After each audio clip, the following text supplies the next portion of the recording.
Competition कितना बढ़ता जा रहा है, आप पिछले साल की कट ऑफ से अनुमान लगा लीजिए कि जहाँ सीजीएल की कट ऑफ 153 गई थी, सीएचएसएल की भी 150 के आसपास गई थी। तो आप देख रहे हैं किस तरह कंपटीशन बढ़ रहा है। अब इस कंपटीशन के माहौल में आपको किस तरह तैयारी करनी है, किस तरह आपको रोड मैप तैयार करना चाहिए बचे हुए दिन में। जिस तरह पता है कि नोटिफिकेशन अप्रैल के लास्ट में और लगभग आपका प्रीलिम्स जून में होने वाला है, 10 जून के आसपास आपका प्रीलिम्स होने वाला है। तो आपको उस तरह ही आपको पूरा मैनेज करके तैयारी करनी पड़ेगी। जो आपके छोटे हुए टॉपिक्स है, छूटे हुए कुछ पॉइंट्स है, या फिर आपका रिवीजन है, या फिर आपके मॉक है, तो उसको किस तरह इंप्रूव करना है वो मैं थोड़ा थोड़ा आपको आज डिटेल में बताने का ट्राई करूँगा। तो चलिए शुरू करते हैं। पहले मैं अपने बारे में थोड़ा सा बता दूं। मेरा नाम शुभम अग्रवाल। एसएससी सीजीएल 2024 में मेरी ऑल इंडिया रैंक 16 आई है और मैंने इनकम टैक्स इंस्पेक्टर चूज़ किया है। और चलिए शुरू करते हैं। जैसे कि आपको पता है एसएससी हमेशा पीवाईक्यूज़ ज़्यादा पूछता है। और पीवाईक्यूज़ के लिए आपको प्रॉपर क्वेश्चन और उसके सॉल्यूशन अच्छे से चाहिए। और मैंने भी अपनी तैयारी के दौरान जो सोर्स फॉलो किया था वो टेक्स्ट बुक था, जिसमें मैं पीवाईक्यूज़ लगभग मैंने 2 से 3 साल के पीवाईक्यूज़ सारे के सारे निकाले थे। और इससे बढ़िया बात क्या है कि टेक्स्ट बुक अभी कामयाबी सेल लेके भी आ रखा है, जिसमें अगर आप मेरा कूपन कोड शुभ 16 यूज़ करते हो तो आपको 12% तक का डिस्काउंट भी मिल जाता है। जो कोड 700 रुपये का था, 615 रुपये मिल जाएगा। इसमें ये फ़ायदा होगा कि जितने भी एग्ज़ाम होते हैं जो एसएससी से रिलेटेड हो, चाहे वो रेलवे से रिलेटेड हो या फिर आपके स्टेट एग्ज़ाम हो, वो सारे इसके अंदर कवर हो जाएंगे। लगभग ये 800 एग्ज़ाम की तैयारी लगभग ये अपने एक पास के थ्रू करा देता है, प्रो पास के थ्रू। और करीब करीब इसमें 27 लाख जो अभी एक्टिव यूज़र्स अभी इसके अंदर है, और ये बहुत सारी लैंग्वेजेस में मिल रहा है। तो लेट मत करिए, जल्दी से ये प्रो पास लेके और डेली मॉक लगाइए आप। और लिंक मैं कमेंट में पिन कर दूंगा। सबसे पहले मैं आपको थोड़ा सा पैटर्न बता दूं। कुछ बच्चे नए हैं तो उनको पैटर्न की थोड़ी नॉलेज नहीं है, तो उनसे रिलेटेड मैं थोड़ा एक बार पैटर्न समझा दूं। क्या कुछ एग्जाम में आने वाला है, क्या कुछ एसएससी सीजीएल का किस तरह एग्जाम होते हैं। तो सबसे पहले एसएससी सीजीएल दो स्टेजेस में होता है। पहला स्टेज होता है प्रीलिम्स, दूसरा होता है मेंस। तो पहले प्री के बारे में बात करेंगे। प्री में वही 4 सब्जेक्ट आते हैं, रीजनिंग, मैथ्स, इंग्लिश और जीएस। तो ये चारों 25-25 क्वेश्चन, हर क्वेश्चन 2 नंबर का। तो इस हिसाब से 200 नंबर के क्वेश्चन हो जाते हैं। 1 घंटे का आपको प्रॉपर टाइम मिलेगा, ठीक है। और दूसरी मैं बात कर दूँ मेंस की। मेंस में वही 4 subject plus computer plus typing. अब 4 सब्जेक्ट में भी सेग्रीगेट करा गया है। पहले 1 घंटे के अंदर आपको मैथ्स और रीजनिंग के 30-30 क्वेश्चन करने हैं। और दूसरे में आपको इंग्लिश और जीके के 70 क्वेश्चन करने हैं, जिसमें जीके के 25 और रीजनिंग के उसके इंग्लिश के 45 क्वेश्चन आएंगे। तो ये पैटर्न रहता है थोड़ा सा। उसके बाद आपका रिजल्ट डिक्लेरेशन होता है, उसके बाद मेडिकल डीवी जो भी होता है, ठीक है। तो सबसे पहले प्रीलिम्स के लिए सबसे पहले मैं आपको थोड़ा सा बता दूं कि पिछले साल के क्या रिकॉर्ड चल रहे हैं। क्योंकि अगर पिछले साल के रिकॉर्ड आपको पता होंगे तो फिर आपका माइंडसेट उस तरह काम करना चाहिए। जैसे कि सीजीएल 2024 की जो कट ऑफ गई थी, वो कुछ 153 गई थी जनरल की। तो आप सोच सकते हैं कि कंपटीशन किस पीक लेवल पे चल रहा है। तो उस हिसाब से आपको तैयारी करनी है, ठीक है। और तो सब्जेक्ट के बारे में बात करूंगा, रीजनिंग। और रीजनिंग एक ऐसा सब्जेक्ट है जहां आप full out to full of score कर सकते हो। क्योंकि वो सबसे बाकी जो जितने भी सब्जेक्ट है, 4 सब्जेक्ट है, सबसे इजी रीजनिंग है, जहां आपको थोड़ा सा टाइम ज़रूर लग सकता है मॉक के अंदर या पेपर के अंदर करने में। पर आप full out to full score आराम से कर सकते हो, 50 में से 50, कोई बड़ी बात नहीं है।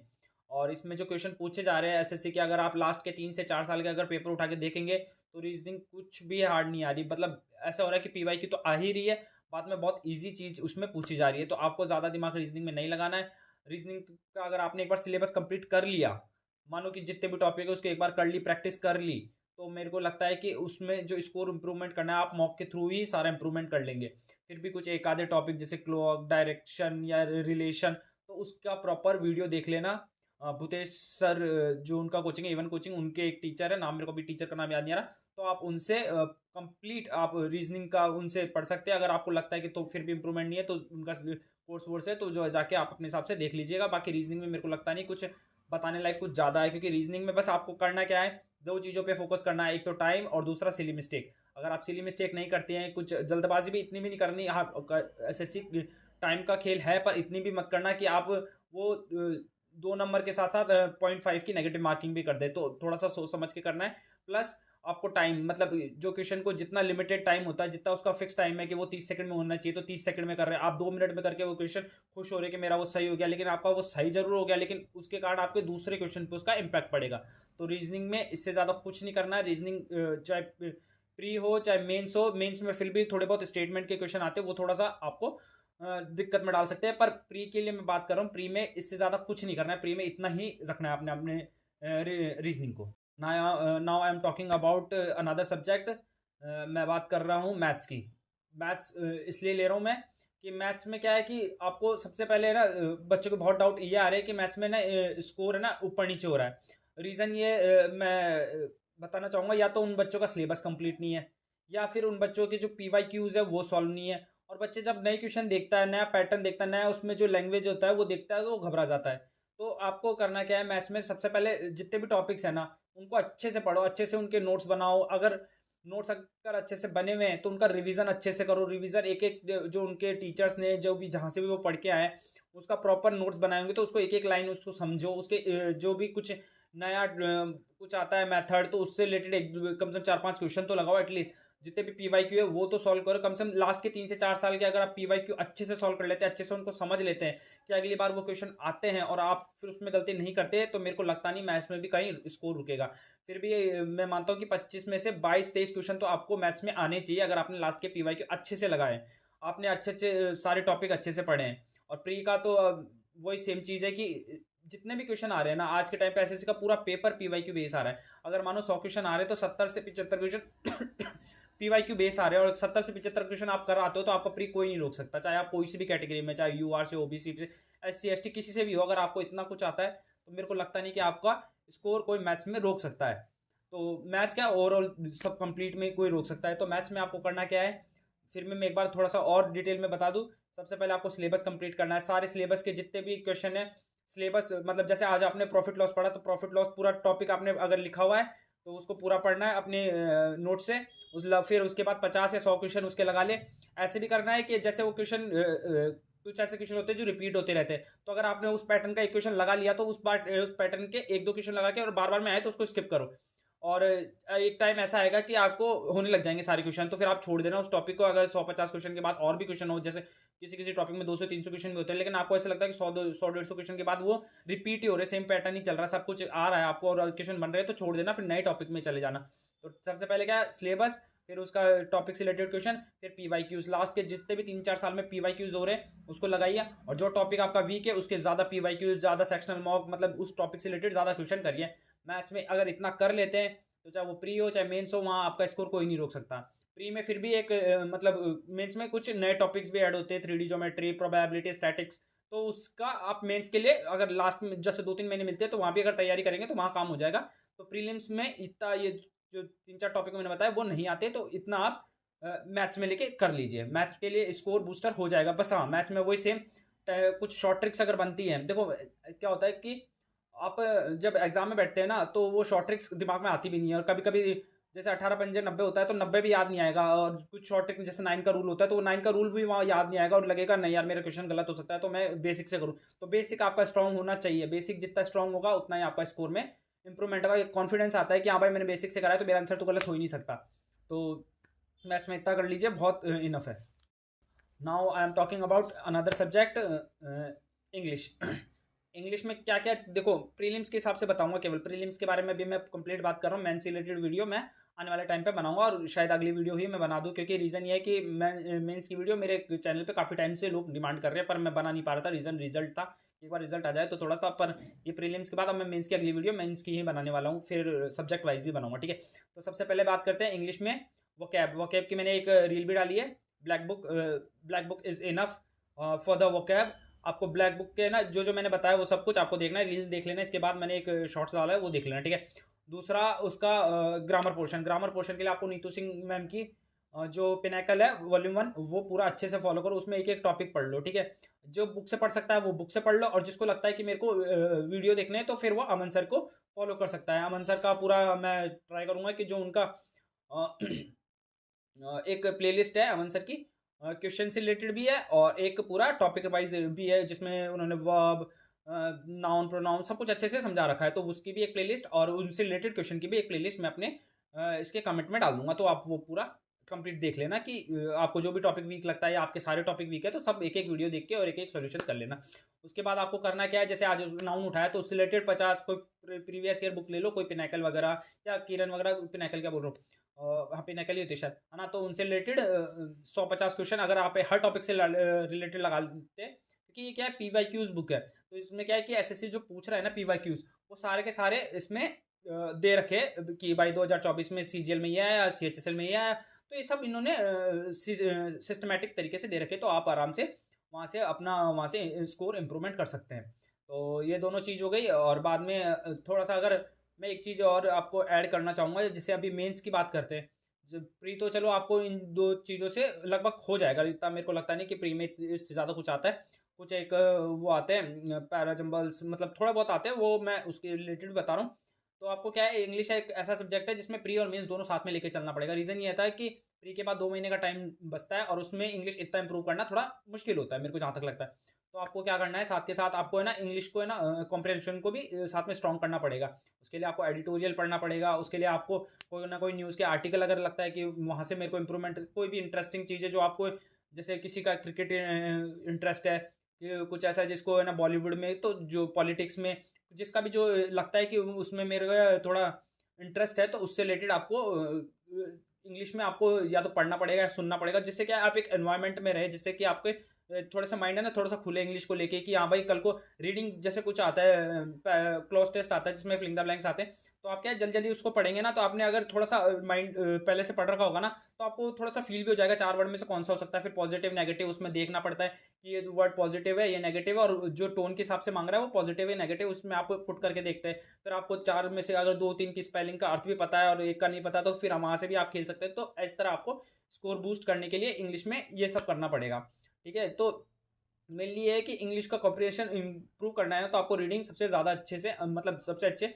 आनी चाहिए। और एसएससी ने इसीलिए इस चीज़ को रखा है कि कल को जॉब पे जाते हैं तो इंग्लिश थोड़ा सा उनका ठीक हो, तो इसलिए एसएससी अब ज़्यादा फोकस इन चीज़ों पे ज़्यादा करता है।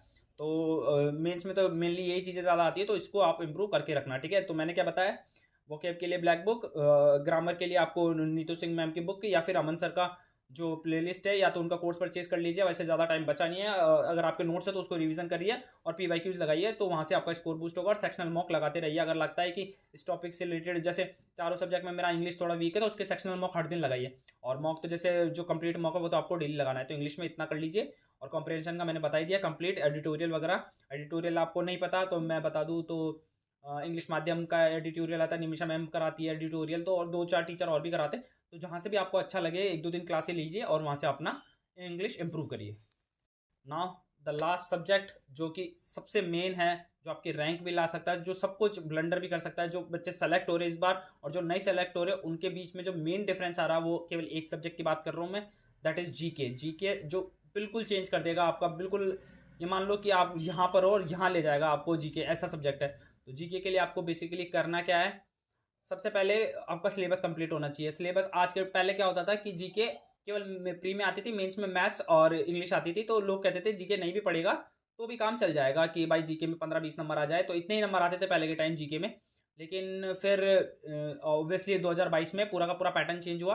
प्री के बाद जो मेंस आता था, मेंस में अब चारों subject plus computer plus typing आने लग गई, तो जो चेंज हुआ है वो जीके के कारण बहुत कुछ अब चेंज हुआ है। तो जीके में अब आपको ऐसा नहीं, पहले वैसे होता था कि बायोलॉजी छोड़ दी या फिर कोई पॉलिटी छोड़ दी, मतलब एक आधा सब्जेक्ट जीके के अंदर छोड़ दिया तो भी काम अच्छा खासा चल जाता था। लेकिन आज के टाइम पे कुछ भी नहीं छोड़ सकते, जिस तरह आप कट ऑफ देख सकते हो 335 तक जा रही है। तो अब एक बात बताओ, अगर जीके को एक बार छोड़ भी दे तो 315 नंबर का पेपर बनता है जीके को छोड़ने के बाद, और कट ऑफ 335 जा रही है, मतलब 20 नंबर तो जीके मतलब उसमें भी आपको इंग्लिश, रीजनिंग और मैथ्स में फुल आउट टू फुल आना चाहिए, तब जाके जीके में 20 नंबर लाने पे आपको सबसे सीजीएल की लो पोस्ट मिल रही है। तो समझ रहे हो, तो कंपटीशन किस हद तक बढ़ गया है। तो जीके में सारे सब्जेक्ट आपको कवर करने, सबसे मेन बात किसी भी टॉपिक, किसी भी सब्जेक्ट को छोड़ना नहीं है, चाहे वो बायोलॉजी हो, पॉलिटी हो, फिजिक्स हो, केमिस्ट्री हो, हिस्ट्री हो, ज्योग्राफी हो, या फिर स्टैटिक्स हो, या फिर करंट अफेयर हो, कुछ भी नहीं। एक बार करंट अफेयर के लिए लास्ट में एक लाइन, 2-3 लाइन और बोलूँगा इस करंट अफेयर के बारे में, तो करंट अफेयर को सीरियस मत लेना, ठीक है। तो ठीक है, तो आपको क्या करना है, कोई भी टीचर से जो आप अगर नोट्स बना रखे हो तो वेल एंड गुड, अगर आपने नोट्स अच्छे से बना रखे उसके बाद आप PYQs में घुस जाइए, ठीक है।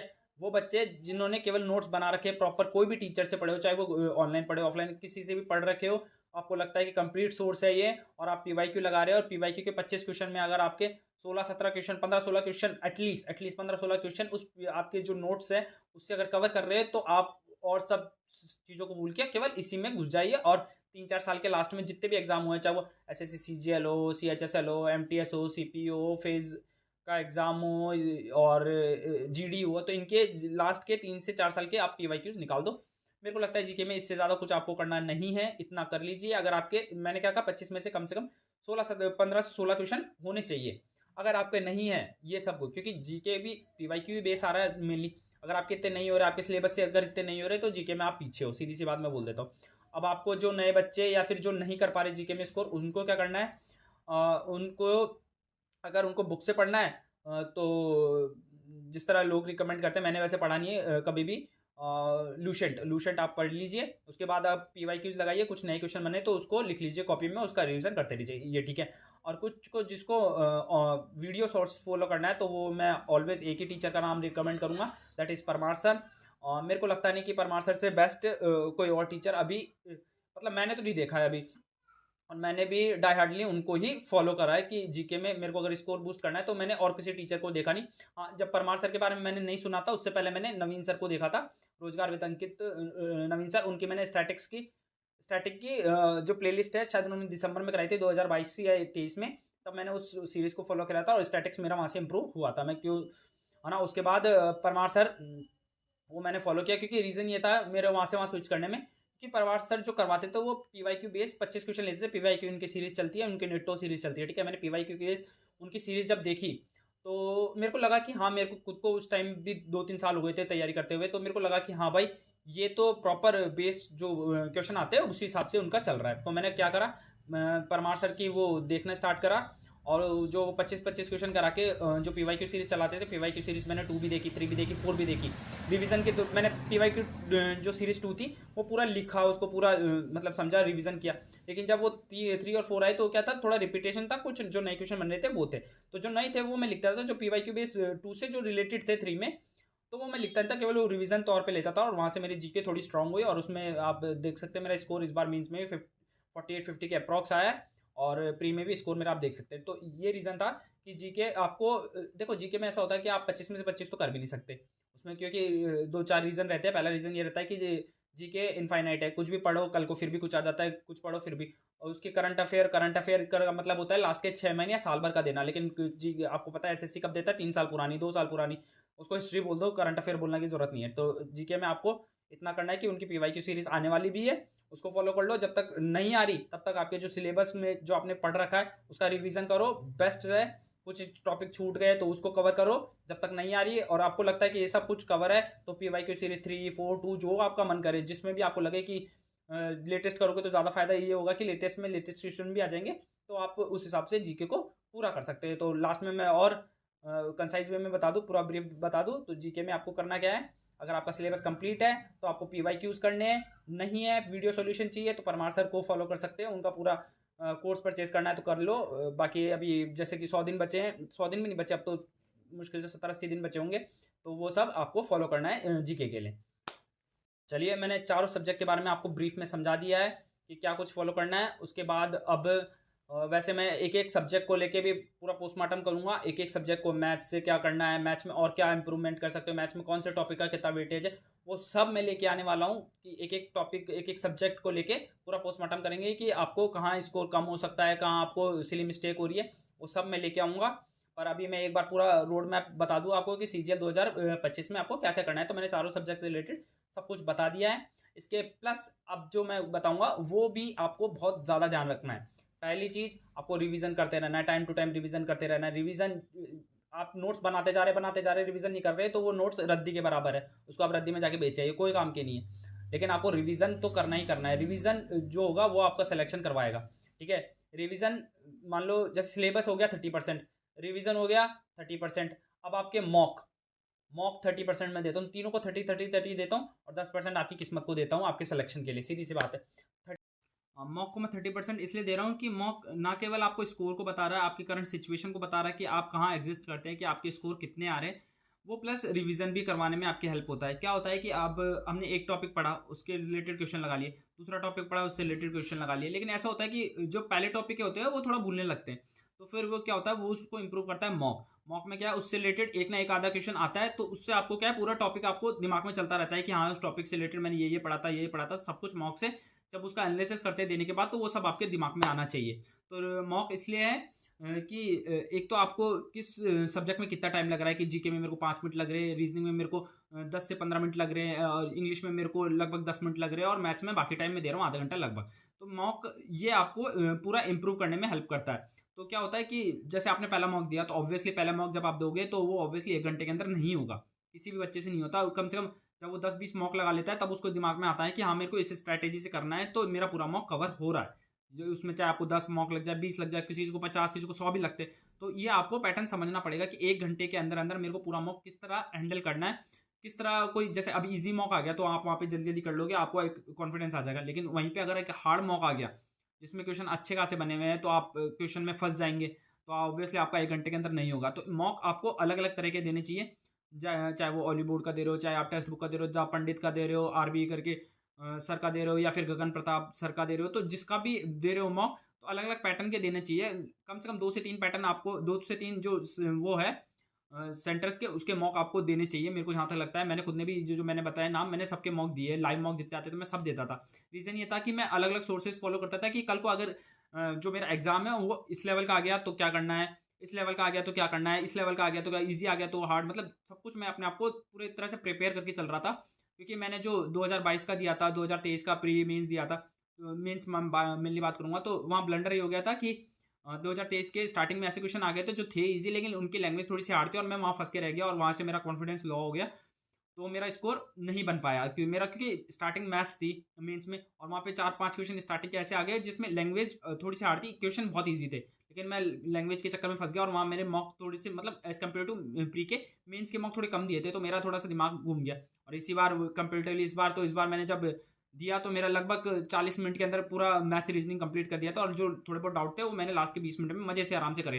तो फिर आप मेरे देख सकते हो कि रीजनिंग में मेरे एक या दो गलत हुए, वो भी शायद मेरे हिसाब से जो मैंने अभी जो रिजल्ट आएगा दोबारा, मतलब जो आंसर की आएगी फाइनल वाली, उसमें देखेंगे कि कितना कुछ स्कोर मेरा मैथ्स और रीजनिंग में, जहाँ तक मेरे को लग रहा है मैथ्स और रीजनिंग में मेरा स्कोर इंप्रूव ही हुआ होगा। तो ये रीज़न था कि जो मॉक होता है वो आपको ना केवल आपके रिवीजन करवाता है, आपको एग्जाम में बैठने का तरीका बताता है, आपको पैटर्न करने का तरीका बताता है, तो वो सब आपको मॉक से करना है। ठीक है, और आज के लिए फिर मैं इतना ही बताता हूँ, और बाकी आप तैयारी कंटिन्यू रखिए, अब छोड़िए मत, सब कुछ भूल जाइए। आने वाले जो एग्ज़ाम है वो किस तरह किस लेवल पे जा रहे हैं, कितनी कट ऑफ जा रही है, अगर एसएससी में आपने घुस गए हो तो मेरे को लगता नहीं कि पीछे हटने का कोई मतलब है। तो लगे रहिए, कट ऑफ ज़्यादा इतना भी मत सोचिए।